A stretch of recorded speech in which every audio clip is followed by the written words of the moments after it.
Hello and welcome to I Hate Your Movie. This is First Impressions, and by popular demand, we watched Rebel Moon.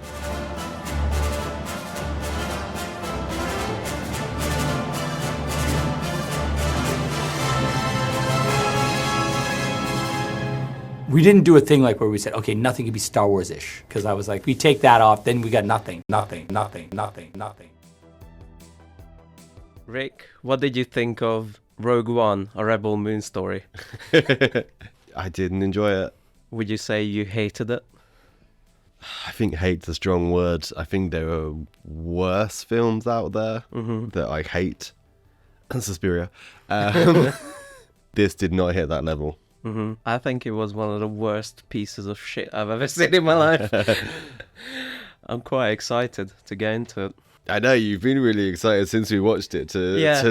I've been itching. There's so many things to discuss, even though there's nothing happening in this movie. Here's one thing I want to start off with, and this kind of gives our audience a good understanding of what this movie is like. I challenge you not to name all the characters, the main characters, the seven samurai basically, but describe them. Don't miss one. Okay, right. So you've got the main lady. Yeah. Do you want like a description of their character or a description of them personally? Just a few words, either way. Sophia Butella, badass turncoat. Yeah. Yep. You've got / princess. You've got Prince John Carter. Yeah. And his magic bird. Yeah. You've got cowboy samurai lady. Yes. Drunken master general. Yes. Who else you got? You've got inept farmer. Yeah, Cuckold farmer. You've got blonde Han Solo. I should have written it down, because maybe I'm missing one too. And there must be a seventh one. I feel like there's a seventh one. Who did they pick up first? Oh, there's the army leader, the rebellion leader guy. I guess, does he belong in the ragtag group? He kind of joins them and dies immediately. The one that has blue makeup. Yeah. So that is the one I'm forgetting. Yeah. And then you've got Rebel Suicide. You described all that we learn from these characters, and you don't need to watch the movie anymore. Congratulations. What do I start with? Do I start with the plagiarism, or do I start with the absolute empty nothingness that this film has to offer? To give you like an idea of this film, right? So the Zack Snyder wrote this film and he went to Lucasfilm to pitch it as a Star Wars film, and they said no. And then Netflix was like, yeah, we'll do it. Right. So Lucasfilm said no. The studio that released the Han Solo movie said no to this. The studio that released the final chapter of the Star Wars saga to horrible reviews said no to this. The studio that released Indiana Jones Dial of Destiny said no to this film. That is the quality of this film, and they were right to say no. Do you think they thought it was too derivative of Star Wars? No, because it was meant to be for Star Wars. I know, but do you think, because all these new Star Wars movies also is full of like callbacks and poetry rhymes, as George Lucas said, do you think they have like an upper cap on how much I don't think should they be do. Plagiarized from the original movies? No, I don't. I think, if you're going to have a Han Solo movie that's like a backstory for all of his equipment, oh, that's how he got his gun. Ooh. I travel alone. Yeah. What's your name? Solo. Credits. That's how he got his famous name. Can't it just be his name? Yeah. No, everything that defines that character happens in one adventure. And that's it. And then there's no character progression between that and 30 years later when he's in a park. He doesn't even change his vest. And he doesn't wash it. He doesn't change his underwear. Do you think he just finishes that adventure, just goes sit in a chair? He sits in a chair, gets up every day, sits in a chair. Just stares at the wall, waits for the next one. It's time to go to the cantina. Yeah. God, it was so derivative. Like, you watch the trailer and then you see, lightsabers. And honestly, that was the least of it. Because it was like plot points, characters, shots from Star Wars movies, famous shots. It's just everything. I would be more upset about this if it wasn't Star Wars. because like Star Wars isn't gonna be hurting because of this movie. Mm-hmm. But if any other thing, this would be like the biggest plagiarism in Hollywood. Does he have no shame? Like, honestly. I don't know. And whatever, all the things that weren't stolen from Star Wars were stolen from other things. Yeah, Seven Samurai. John Carter. John- I genuinely believe, like, you know, that was John Carter. You know what I thought that was? Kind of a mix of John Carter and Harry Potter. Yes. That you have to bow in front of the griffin that looks exactly like the one from Harry Potter. Do you want to go through the film at all? Yeah. Do you want to relive it? Back in the old times, a king was good and rebellion was bad. Why did that voice? Because this is what Anthony Hopkins, who's That's just what Anthony Hopkins sounds like. he's 130 years old now. He shouldn't be doing voiceover, epic voiceover. He's not. He doesn't have a good baritone voice. Oh, of course he does. No, he doesn't. Definitely It does. sounded like an old geezer. No, he sounds like, no, it's cool. Okay. It's like a wise old tree. Not counting that it's Anthony Hopkins. Did we need that? Did we need Oh, that? God, no. I have no idea. If you asked me to repeat any of the things from the opening monologue, I wouldn't be able to tell you. Yeah, it immediately left my mind. And it's not important. It's not important because if it immediately left my mind and I didn't miss any crucial information, Yeah. all you need to know is there's bad and there's good. Yeah, I feel like the gist of it was there's a kingdom that's bad. I mean, yeah. It's awful. What's the point? And that is throughout the whole movie. It's just people explaining like the most obvious things that you can already see. It's so annoying. So you are trying to kind of recreate Star Wars. You know, and Star Wars starts with that, the original movie, starts with that iconic shot. There's a very low angle, and then the tiny rebel ship is going, and then you can see the giant fucking Star Destroyer. Like it fills the entire screen. Now, how do you follow that up in a Zack Snyder film? A vagina portal opens. Oh my God, yeah. The first thing you see in this movie is a vagina portal opens that never happens again in the entire film. Yeah, so it's like how they get across the galaxy, but genuinely, and we are not exaggerating. No.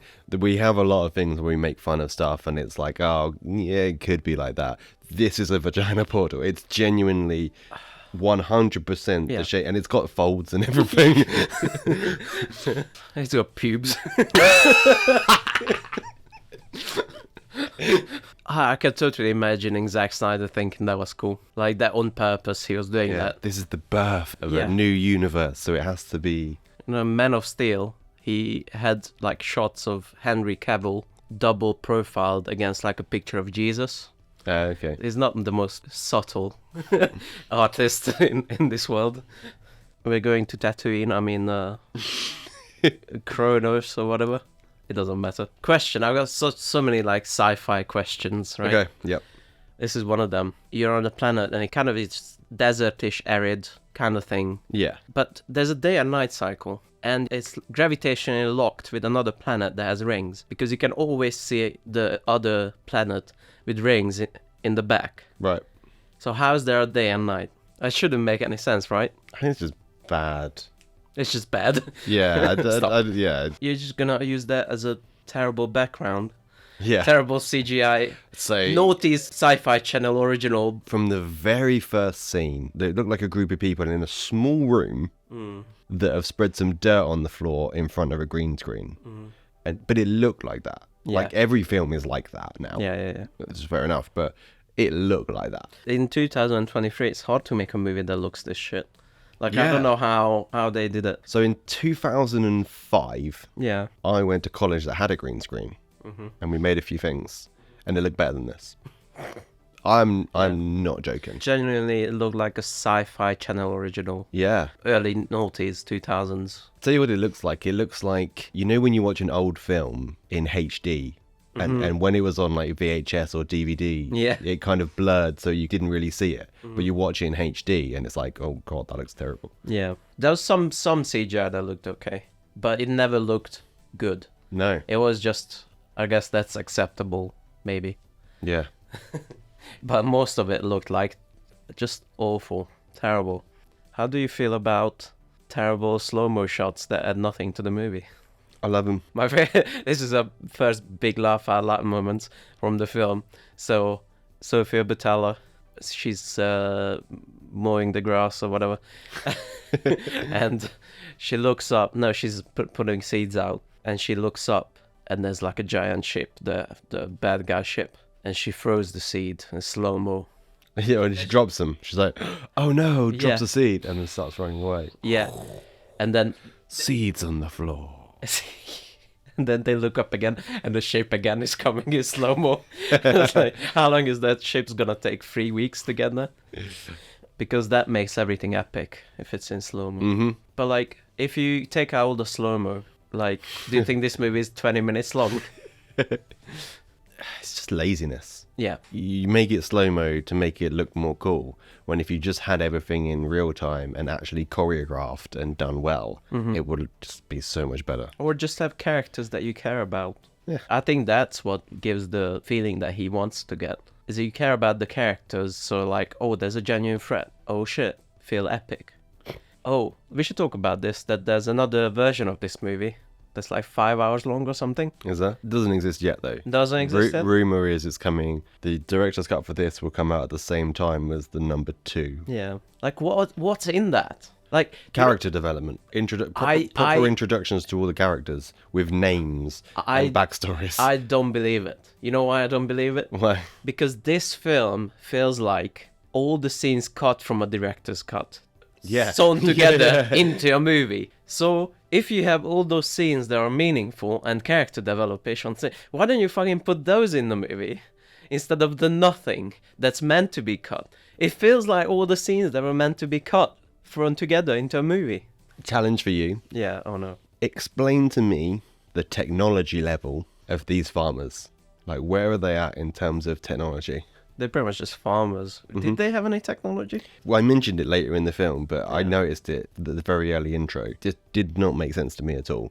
Because she's there with a horse with a mask on its face, and it's ploughing the field with a thing that's pulling, right? And then they dong the bell, and that's an actual bell. There's no speakers or anything. And everything looks like it's made out of clay, and everything's all that kind of stuff. Wood and It's clay. very Nordic inspired. Yeah. And then she walks up to the door, and it's like, psh. I don't remember that.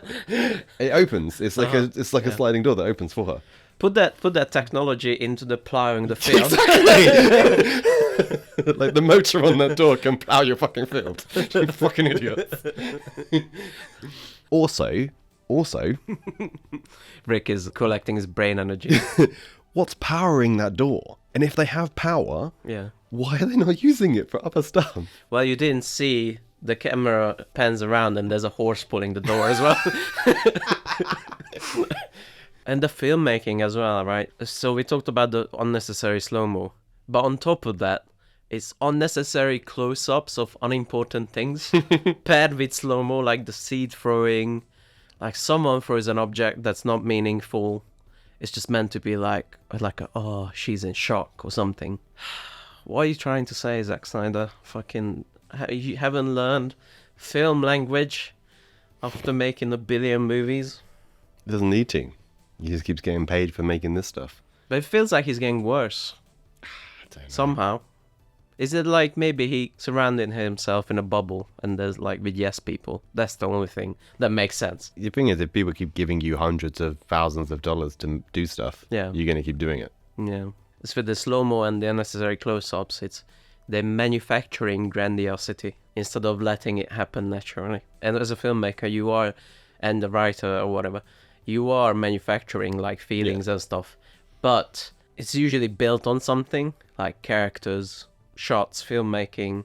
It's just nothing here. Just what the end product that he wants to see, which is epic. Epic seed throwing.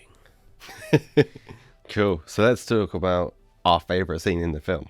Oh. So the Nazis show up. I mean, the bad guys show up. I don't know. I mean The kingdom shows up. the Americans show up from Starship Troopers. Neil Patrick Harris shows up in an SS officer uniform. It's exactly like that. It is like that. That's what it reminded me of, because that guy is very skinny, like Neil Patrick Harris. Well, why do you think this is our favorite scene? This is our favorite scene because they have a 20-minute discussion on grain. 20-minute. More like, it felt like 2 hours. And it's all the same. They were talking about the same thing, but saying it differently. So let's play out that scene. Okay. I'll be Nazi guy. Okay, I'll be farmer man. Right. Do you have some grain? No, we don't have enough. But do you have some grain? No, we'd like to give you some, but we don't have any. But the field's over there. It looks Yeah, like you have grain. Yeah, but it has to be worked and shit. And there's not enough for you and us as well. Everyone looks healthy. Have you got some grain? No, Have you got some grain? no. Ask the other guy. Other guy, have we got some grain? Yeah, Oh, cool. What do I need you for, Stab? yeah. Like... I was so confused about that part especially. Because, like, Cuckold Farmer, was there when he's asking the questions. And then the SS officer asked him, do you have some grains? And he said, yeah, maybe we can spare some. Like, going against the leader guy. Are you, like, trying to backstab him, or what's happening? That's what it felt like. He was, yeah, that was the point. Point was that he was sure? trying to make money for the tribe. He thought it was in the best interest of the tribe to sell to them so they can make loads of money.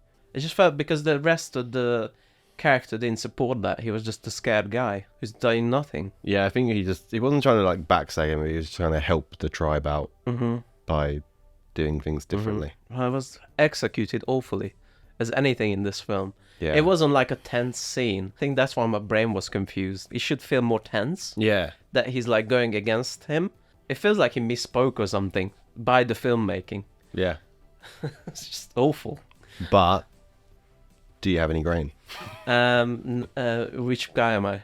It doesn't matter. Yes, no. Arguing about soil for 2 hours. So the SS guy feels like a pretty high-ranking officer in this empire, and he goes to like 10 farmers. I'm sure, surely this is like kind of his waste of time. He should be like delegating. It makes the whole conflict feel small. Yeah. Yeah. Makes sense. Yeah, you should start off with lowers and build up to him. Yeah. He should come out like, hello, bad soldiers. They're bad because you know they're bad because he's an arsehole. He shoots his own robot for no reason. To see if he fights back. Yeah, obviously, because that's how you deal with your equipment that you're... Yeah. Oh, I want to shoot this radiator to see if it fights back. No, you're a fucking idiot. And obviously, like, they're disgusting people, and I don't really get the idea of this. It doesn't make sense to me because it's an American film, and The idea is that they're bad guys. they are bad guys. But is he trying to make some comment on like the army being bad or just army in general? Oh, no, it's not Zack Snyder. He loves the fucking army. So it's like kind of like a mistranslation of Star Wars, maybe, because yes, he sees Star Wars. There's like clear bad guys, clear good guys. He has a weird philosophy. He believes in hyper-individualism, which is a term I just made up.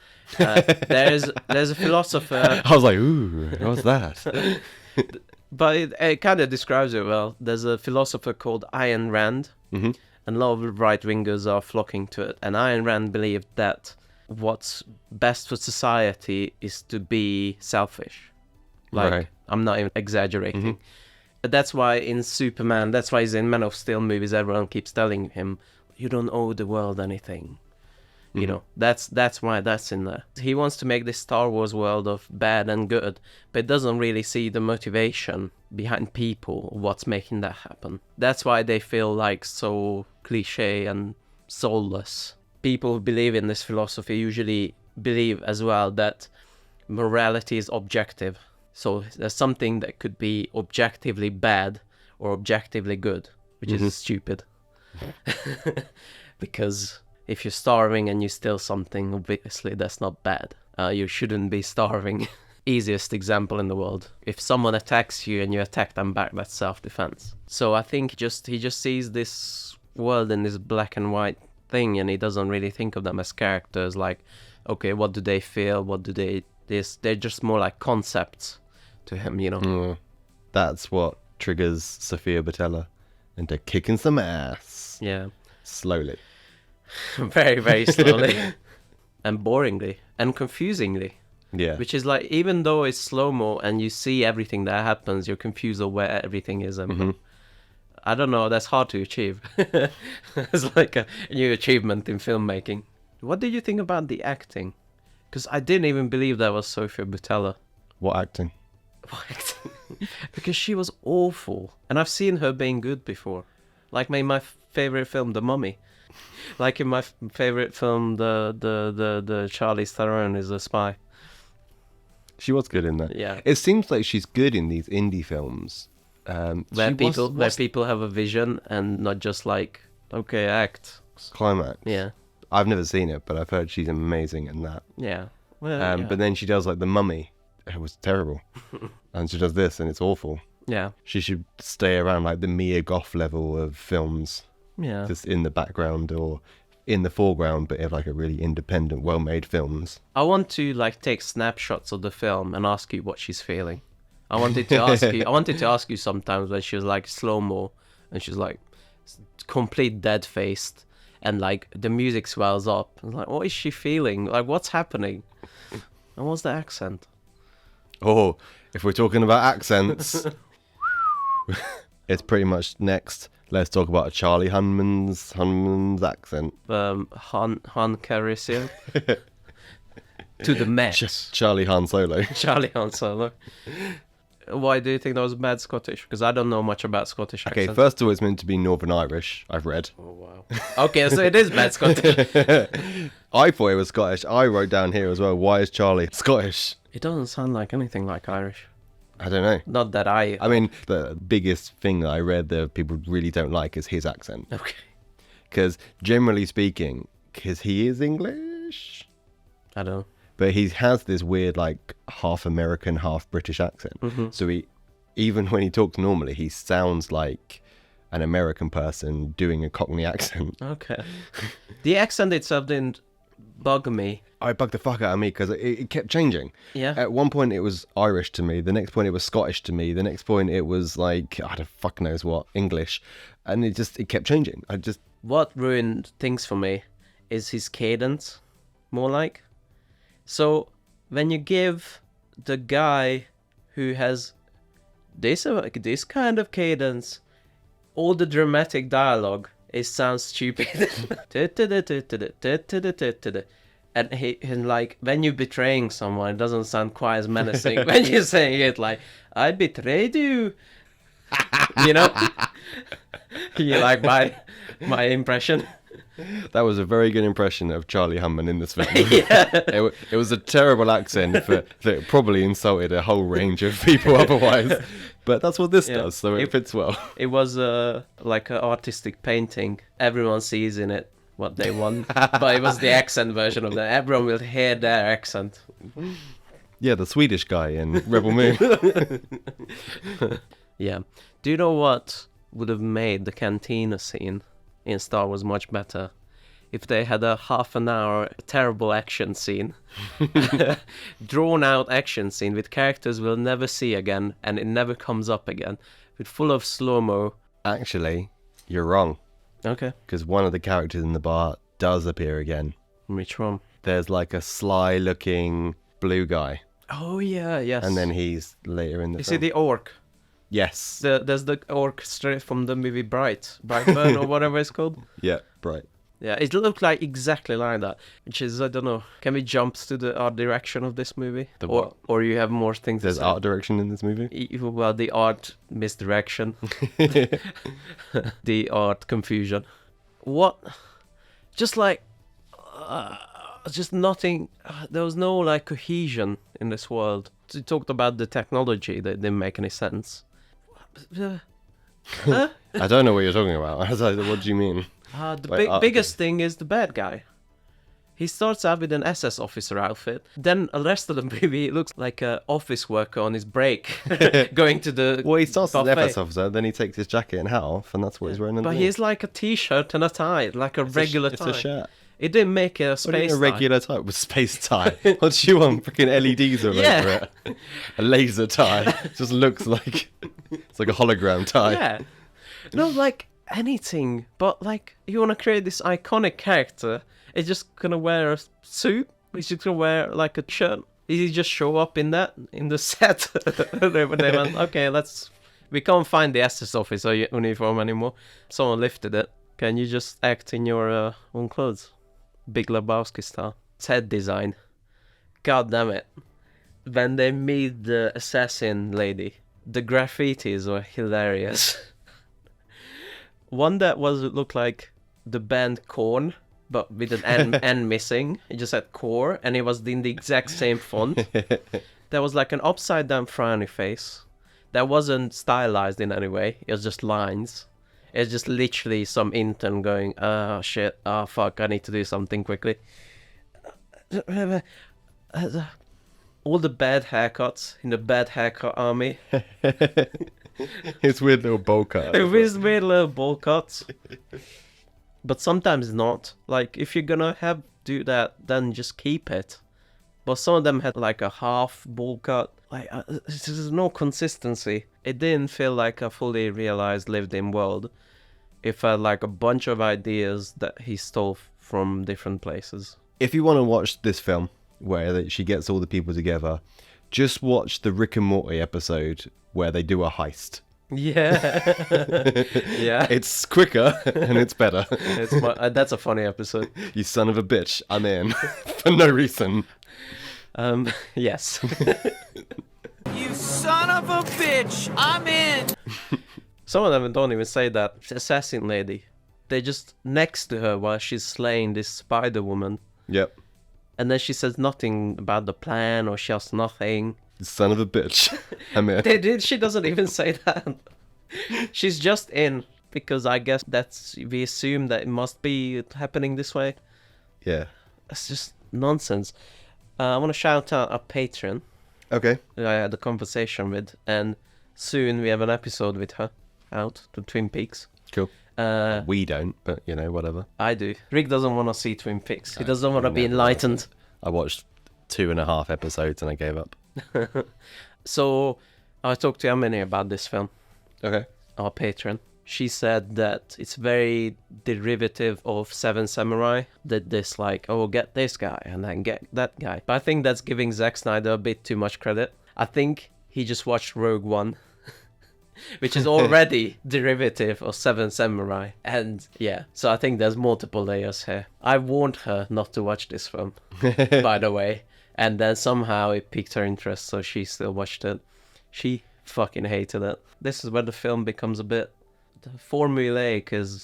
It's generous. Yeah.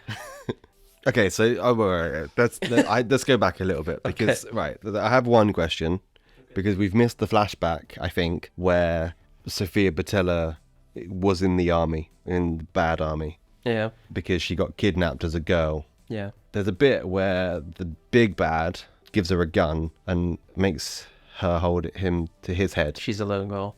Yeah, she's a little girl and she's holding a gun to this guy's head, right? And he pulls back the little, what's that called? Cock. Whatever it's called, they cock. Yeah, you cock the gun. Yeah. So he cocks the gun. Right, here's my question to you. Why does a laser gun have a cockpit to it? That also goes into my art direction point. It felt like they filmed the movie with like regular guns in mind, and then later on they added laser effects, because that would make a lot of sense. Because also this goes into my fucking point, which is this movie is surprisingly bloodless. That surprised me. Yeah, a lot of people were saying online about that as well. Because Zack Snyder doesn't shy away from that. Especially with like a Netflix film, he could do even more. Yeah, the extended version's 18. Okay, but like Netflix, it doesn't matter. A 2-year-old can watch it, So I mean, a 2-year-old could watch this because they'd understand it. But like, he shouldn't hold him back. Earlier as well, when Sophia Botella kills the bad guys, and the scenes where like her gun is right up against someone's face, and you see it like a huge like blast and fire and shit, and then you see no blood, no burn, no nothing. I think it's more lazy. They couldn't pick what kind of world they want, and then they started with regular guns, regular bullety guns, and changed it into laser guns. It makes so much more sense, I think. Okay, so Yeah, that Visionary director Zack Snyder. sucks ass. Oh my god, I actually don't want to talk about the rest of this film.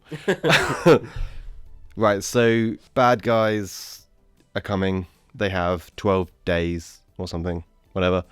On the first day of SS Christmas. She leaves the farm and she's like, I'm going to go find an army. And then she doesn't. She doesn't, yeah. Yeah, she then goes on this, finding these ragtag bunch of different people. This makes no sense in so many levels that I don't even know where to start. And all of these people are like wanted by the Empire, right? But Charlie Hunman's character knows where they all are and doesn't do anything about it. He turns out to be bad. So his rationalization was that he rounds up all these guys for the bad guys. Yep. And collects their bounty. But like, it's the stupidest thing ever because you're just making them stronger. You're just creating these like rebellious bonds between people. And like, yeah, so that doesn't make sense. You're creating the Avengers to turn in the Avengers. And what really bugged me about like the kind of the reveal that he's a bad guy again is all of the rubbish scenes before between him and Sophia Botella that have zero chemistry. Oh yeah. Oh, I thought you were a bad guy. Oh, I was a bad guy, but you've made me a good guy. Oh, that's nice. He was never a bad guy. He was never a bad guy. So they tried to sell him as this Han Solo out for himself kind of scoundrel character. But he says that, but anything he does is not that. Money never gets exchanged. They never bribe him or anything. He never gets in theoretically anything out of helping these people. And then there's a scene where he's like, well, Sophia Botella, you know I'm a scoundrel and a bad guy, but I guess I'm starting to like you. So I guess I'll do this out of the goodness of my heart from now on. What? What? His whole character doesn't make sense in so many levels.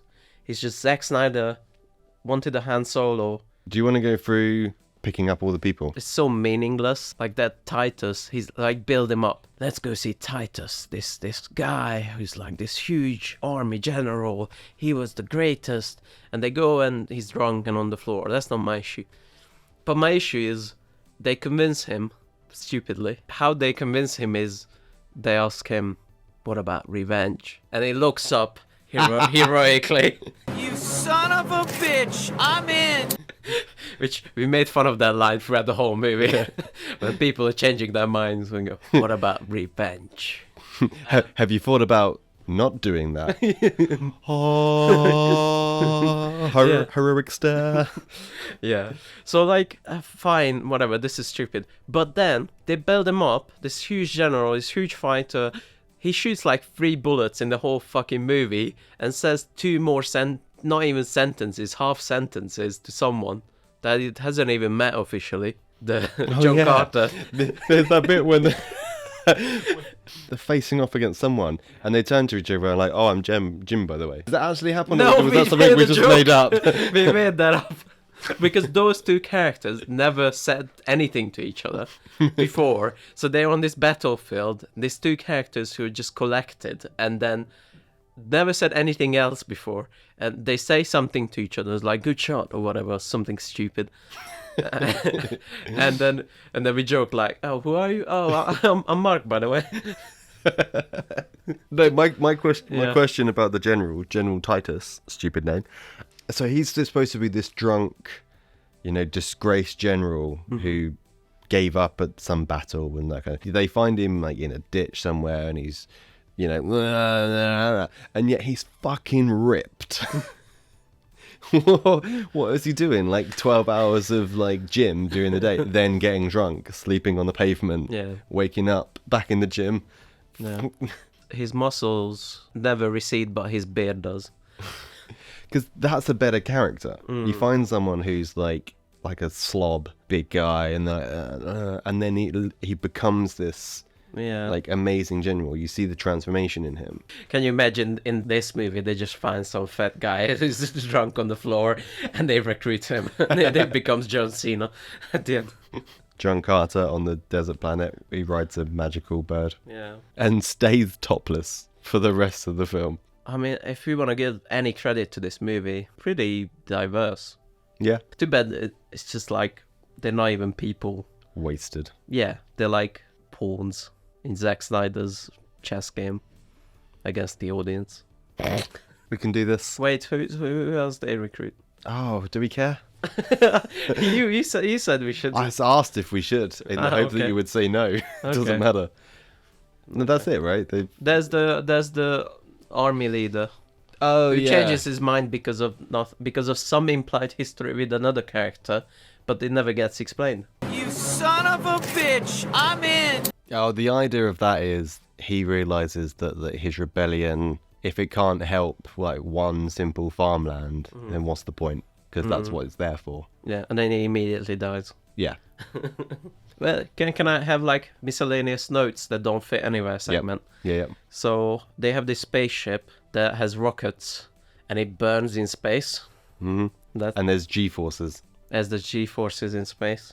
At some point that you really laughed at this, I said, "This is like Mass Effect 2 if they skip all the dialogue." If they skip all the dialogue and all the context, this is like Mass Effect 2. At some point, I don't know what this is connected to. I just wrote down, who are these people? It applies at any point of the Yeah. film. any point on this film. So this is where the orc shows up again. That's Yeah. that's what tweaks you early, and that's what tweaks Sophia Botella. To, oh my god, something's wrong. They didn't do anything about it. No, because they immediately get captured, so she doesn't have time to do anything smart. Yeah. So And then it's time to introduce our characters we've been collecting this whole movie. yeah, it's bizarre. Oh, okay, right. So fucking hell. Oh my word. So it establishes earlier in the film that there's robots inside crates, Yes. and With you the open the scorpion. crate and it grabs you, Yeah. which is what happens to them. But luckily, they're one short. So Cuckold Farmer doesn't get one. Reasons? I don't know. Doesn't matter. So Cuckold Farmer's instead sat down and he gets made to kill one of the guys. But luckily for him, and luckily for the plot, the off switch for the robot is next to the kill button. So instead of pressing the kill button, he presses the off switch, which releases the guy. How many awkward situations did that create, you think? Like, the Empire wants to release some prisoners and like, whoops, that was that giant flaw in this machine. But the kill button and the release button is right next to each other. Oh, fuck, I've pressed the release button again. Now I've got to chase the fucking guy around the room. Come here. But before that, as they're lined up and hold still on this machine, Yep. we get our character introductions, Yeah. which is, SS guy comes in his trademark tie. His trademark Sure. Hugo Boss outfit. Yeah. And he's like, oh, General Titus, you are this and that, and you are wanted. And then oh my god, it's when he goes up to John Carter. Yeah. And he's like, Prince John Carter. Yeah. What? He's a prince? What? We found him in the field. He was chained to a freaking blacksmith. There's so much explaining what's already happened in the film that you just take another couple of minutes to introduce his actual characters. Because that you find out so much information in the hour and 45 mark. Yeah. And it's not even that there's so much abundance of information, it's so much depth to it. It's just bad guys and good guys. Literally. And rebels and outlaws. And there's like nothing to it, but the movie keeps explaining to you, hammering it in your head. Yeah. It's so fucking annoying. Fight breaks out, obviously. Yeah. And then a giant ship appears from behind a rock. But it's also like the guns coming out behind a rock. And there's like a line of ships, good guy ships. Mm-hmm. It's basically It's Star Wars. Yeah. It's when Death Star's going to be about to be in Yes. range of the rebel leader guy, jumps on the ship, Slow-mo. slow-mo, stabs it through the cockpit, misses, Yeah. and then gets shot, stabs again, hits the left button. The trademark left button on the ship. This giant juggernaut spaceship, and the gunner joystick Yeah. controls the whole thing. It is like a 90s joystick with like one button and the joystick itself. And that's what makes the ship crash. Because the gunner pulled left. That's not how it works. And that scene as well, like his like death was so drawn out unnecessarily. Oh no, not him. Yeah. Oh no, we really grew to love him. Not just that, but like, so he tries to impale this guy and he fails to impale this guy and then gets shot and then he gets a few more shots at impaling. Like, can you not just trim this down a little bit? Like, Yeah. Yeah. let's talk about the elephant bone in the room. The elephant bone. The bone cane. Oh yeah. Why? I've got so many questions. First of all, the SS officer bad guy has a bone cane. Yeah. It's a bone stick that's shaped like a bone. But like, it literally is just a stick. It feels like they play it up like it's his lightsaber. Like, you know what I mean? Yeah, yeah. Because It's otherwise like- he's it- just a guy. They play with it like it's got some kind of importance. I was thinking more of like in terms of it is something, like he's killed something, and that's that's his trophy from the kill. But then it breaks and then they just like, Yeah. another one. So he's just a guy with a stick. And that's the end boss of this movie, a guy with a stick. While we saw Sofia Boutella take off multiple rooms of guys, a guy with a stick is the main boss. A skinny guy in a stick. With In a stick. suit. In a suit. Barney Stinson. And remember the jokes? We're making jokes all throughout this. I've got a bone to pick with you. I've got to see your dog about a bone. What was the last one? I've got a boner. No, it was like bone off or something. It's Oh, like- bon appetit. That was it. That's when they have the fake out. I think he fake out pushes Sofia Boutella off the ledge. yeah. That's why he should have said bon appetit. He falls off this space boy. Yeah.